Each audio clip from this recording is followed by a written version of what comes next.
अस्सलामुअलैकुम, welcome to देसी walk. उम्मीद करती हूँ कि आप सब बिल्कुल खैरियत से होंगे। आज हमारे किचन में बन रहा है बहुत मज़ेदार करेले गोश्त। तो इसकी रेसिपी को करते हैं अब हम शुरू। सबसे पहले आपने एक पैन लेना है। पैन में हम आधा कप ऑयल ऐड करेंगे और ऑयल ऐड करने के बाद आपने जो इसकी फ्लेम है लो टू मीडियम कर लेनी है और इसके बाद 3 से 4 लौंग ऐड करेंगे इसमें। इसके बाद हम इसके अंदर तेज़पात पत्ता एक अदद ऐड करेंगे और इसके बाद हम इसके अंदर ऐड करेंगे करेले। करेलों को मैंने ऐसे बारीक बारीक काट लिया था। सबसे पहले आपने करेलों को ऐसे बारीक बारीक काट के 2 से 3 चम्मच नमक लगा के इनको आपने रख देना है और इसके बाद आपने जब इनका कड़वा पानी निकल जाएगा तो आपने इनको अच्छी तरीके से हाथों से मैश करके नमक के साथ तो आपने इनको वॉश कर लेना है और इसको फ्राई कर लेना है। और तकरीबन 10 मिनट के करीब हम इनकी नीचे वाली साइड को अच्छे तरीके से फ्राई करेंगे और फिर मैं आपको दिखाऊंगी कि दूसरी साइड को हमने कब टर्न करना है।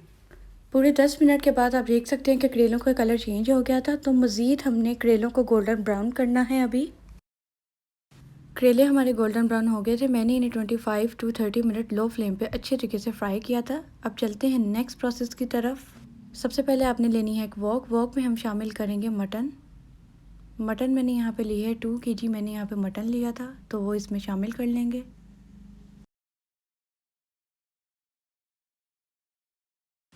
मटन शामिल करने के बाद मैं इसमें चॉप्ड अदरक और लहसुन और हरी मिर्ची डालूंगी। 1 इंच मैंने लहसुन का लिया था, 2 इंच का टुकड़ा मैंने अदरक का लिया था, 2 हरी मिर्ची लेके इनको मैंने फ्रेशली चॉप्ड कर लिया था। इसके बाद हम इसमें एक अदद मीडियम साइज़ का प्याज ऐड करेंगे स्लाइसेस में कटा हुआ और इसके बाद मैं इसके अंदर शामिल करूँगी एक मीडियम साइज़ का टमाटर। मैंने ऐसे इसको स्लाइसेस में कट कर लिया था, ये भी शामिल कर लेंगे। और 1 टेबलस्पून हम इसमें नमक शामिल करेंगे। नमक मिर्च आप अपने अकॉर्डिंग भी सेट कर सकते हैं। और इसके बाद हम इसके अंदर 1 टेबलस्पून हल्दी पाउडर ऐड करेंगे, 1 टेबलस्पून काली मिर्च पाउडर ऐड करेंगे, 1 टेबलस्पून हम इसमें लाल मिर्च पाउडर ऐड करेंगे और इसके बाद हम इसके अंदर ऐड करेंगे हाफ़ कप आपने इसमें ऑयल ऐड कर लेना है। फ्लेम आपने इसकी लो टू मीडियम ही रखनी है क्योंकि हमने अच्छे तरीके से मटर को टेंडर करना है। और इसके बाद हम इसके अंदर पानी ऐड करेंगे। 3 कप में इसके अंदर पानी ऐड करूँगी और इसको कवर करके मैं इसको 45 मिनट अच्छे तरीके से कुक करूँगी।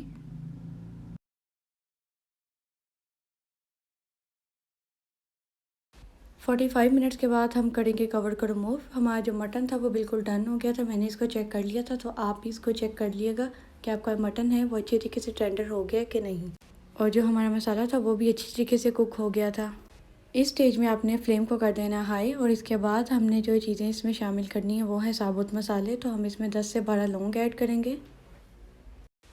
लौंग ऐड करने के बाद हम इसके अंदर शामिल करेंगे तेज़पात का पत्ता और तेज़पात का पत्ता ऐड करने के बाद हम इसके अंदर ऐड करेंगे 2 बादियान के फूल और इसके बाद हम इसके अंदर ऐड करेंगे एक बड़ी इलायची, वो आपने शामिल कर लेनी है और इसको अच्छे तरीके से मिक्स करेंगे। अच्छे तरीके से हमने इसके पानी को कर लेना है ड्राई।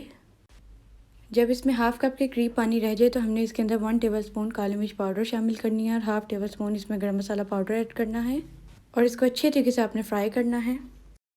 अच्छी तरीके से मैं इसे 10 से 15 मिनट फ्राई करूँगी मटन को और जो इसका मसाला है वो अच्छे तरीके से फ्लैट हो जाए। तो आपने इसको अच्छे तरीके से फ्राई करना है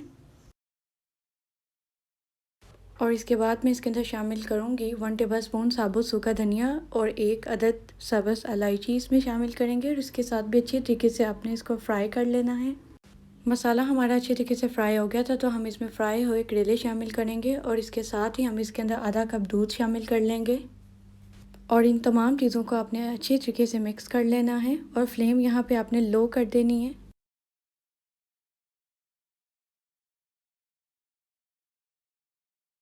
करेलों को अच्छे तरीके से मिक्स करने के बाद मैं इसके अंदर शामिल करूँगी 7 से 8 अदद मैंने टमाटर लिए थे फाइनली चॉप्ड। मैंने इन्हें क्यूब्स में कट कर लिया था तो वो इसमें शामिल कर लेंगे और इसको अच्छे तरीके से आपने मिक्स कर लेना है।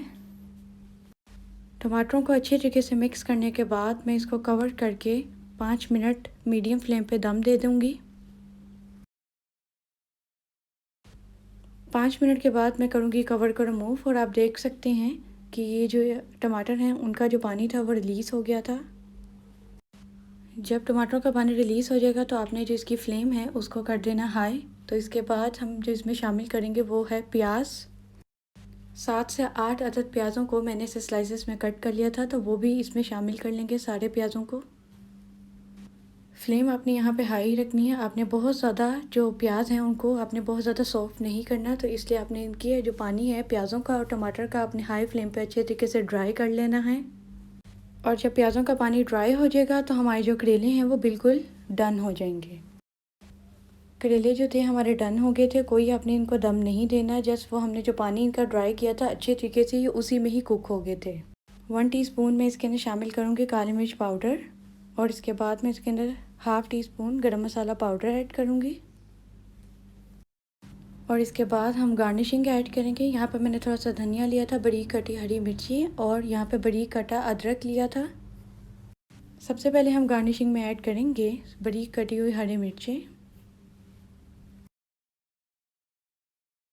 बरीक कटी हुई हरी मिर्चों के बाद हम इसमें ऐड करेंगे बरीक कटा हुआ अदरक और अदरक ऐड करने के बाद हम इसके अंदर ऐड करेंगे सब्ज़ धनिया। उम्मीद करती हूँ कि आपको बेहतरीन सी ये मटन करेलों की रेसिपी बहुत पसंद आई होगी। आप इसको ट्राई करें, अपनी फ्रेंड्स एंड फैमिली में शेयर करें और मुझे फीडबैक दें कि ये रेसिपी आपको कैसी लगी। अगर अभी तक आपने मेरे चैनल को सब्सक्राइब नहीं किया तो मेरे चैनल को सब्सक्राइब करें, लाइक करें, शेयर करें और खुदा हाफिज़।